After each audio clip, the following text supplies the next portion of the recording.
আজকে তোমাদের সাথে শেয়ার করব নুডলস মাখা। তবে এই নুডলস মাখাটা কিন্তু সকলে খাওয়ার শেষ হয়ে গেছে, আমি পিছে পড়ে গিয়েছি। আর আমার এই মাখার কথা শুনে আমার স্বামী বাজার থেকে দেখো ছোলা মাখা নিয়ে এসেছে, আর ছোলা মাখার সাথে শসা, টমেটো, কাঁচামরিচ, পেঁয়াজ সবই ছিল। আর আমি এই নুডলস মাখাটা কিন্তু আমি আমার নিজের মতো করে করেছিলাম, আর এর সাথে আমি কি কি আরো মিক্স করেছিলাম সেটা দেখতে হলে অবশ্যই পুরো ভিডিওটা দেখতে হবে। আর টেস্টটা কেমন হয়েছিল সেটা জানতে হলেও কিন্তু পুরো ভিডিওটা দেখতে হবে। আসসালামু আলাইকুম বন্ধুরা, welcome back to my channel liver সংসার লিভাজ কিচেনে তোমাদেরকে স্বাগত। আজকে তোমাদের সাথে সেই ভাইরাল নুডলস মাখার রেসিপি শেয়ার করব। আশা করি আজকের ভিডিওটা তোমাদের কাছে ভালো লাগবে। আর আমার ভিডিওটি যদি তোমাদের কাছে ভালো লেগে থাকে, এরকম নিত্য নতুন মজাদার ভিডিও পেতে হলে অবশ্যই আমার চ্যানেলে সাবস্ক্রাইব করে পাশে থাকতে হবে এবং নোটিফিকেশন অন রাখতে হবে নেক্সট ভিডিও পাওয়ার জন্য। আর এই ভিডিওটা যদি ভালো লেগে থাকে অবশ্যই লাইক করবে, কারণ তোমাদের এক একটা লাইক আর এক একটা কমেন্টে আমি মোটিভেশন পাই আরো নতুন নতুন ভিডিও তোমাদের সাথে শেয়ার করার জন্য। প্রথমে আমি নুডলস মাখা করার জন্য চাল নিয়েছি।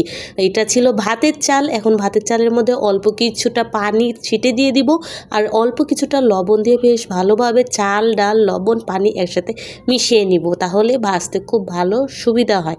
এখন এই মাখাটা হয়ে গেলে আমি শুকনো একটা কড়াইয়ে অল্প কিছুটা চাল একদম ভেজে নিব লাল লাল করে। আর চালটাকে অনবরত নাড়াচাড়া করতে হবে যাতে এটা লেগে যায় না বা পুড়ে না যায় সেজন্য। আর এরকম একটা সুন্দর একটা কালার চলে আসলেই নামিয়ে নিচ্ছি। আর এখন আমি ভেজে নিব ভাইরাল সেই নুডলসটা। সরি, আমার নুডলসটা কিন্তু ভাইরাল না, তবে এই মাখাটা কিন্তু ভাইরাল। আর এই ভাইরাল রেসিপিটা সকলে কিন্তু খাওয়া দাওয়া শেষ করে হজম করে পটি করাও কিন্তু শেষ হয়ে গেছে, তারপরে লেগেছি আমি টেস্ট করতে।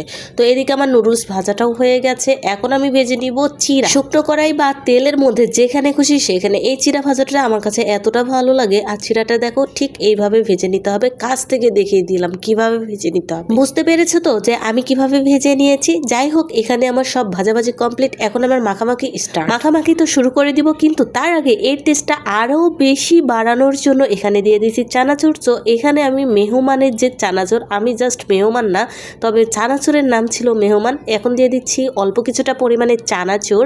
এখন আমি অল্প কিছুটা পরিমাণে দিয়ে দিচ্ছি সেই বাজার থেকে কিনে আনা ছোলা মাখা, আর ছোলা মাখাটা দিয়ে দিলাম। এখন অল্প কিছুটা লবণ দিয়ে আগে পুরনিসটাকে আমি চটকে নিচ্ছি, তারপরে পেঁয়াজটাকে। এদিকে মাখার সাথে যে টমেটো আর শসাগুলো দিয়েছিল, শসা তো দেখা যাচ্ছে কিন্তু টমেটোকে খুঁজতে হলে অনুবীক্ষণ যন্ত্রের সাহায্যের দরকার। তাই টমেটোর সালাদ দেওয়ার দেখে মনে হলো যে শসার থেকে মনে হয় টমেটোর দাম আরও বেশি, তাই অল্প কিছুটা পরিমাণে দিয়েছে। যাই হোক, সমস্ত উপকরণগুলোকে কাঁচা সরিষার তেল দিয়ে ভালোভাবে মিক্স করে নিয়েছি। এখন আমার পালা এই চানাচুর মাখাটা টেস্ট করা। সরি, চানাচুর না, নুডলস মাখা। যদিও বা এখানে নুডলসের পরিমাণের থেকে অন্যান্য পরিমাণের সংখ্যাই বেশি ছিল, কিন্তু খেতে মাশাআল্লাহ বেশ ভালো। তো তোমাদের কাছে কেমন লেগেছে অবশ্যই কমেন্টে জানাবে, লাইক করতে একদমই ভুলবে না। দেখা হচ্ছে পরবর্তী ভিডিওতে। আল্লাহ হাফিজ। সকালে ঘুম থেকে উঠে দেখি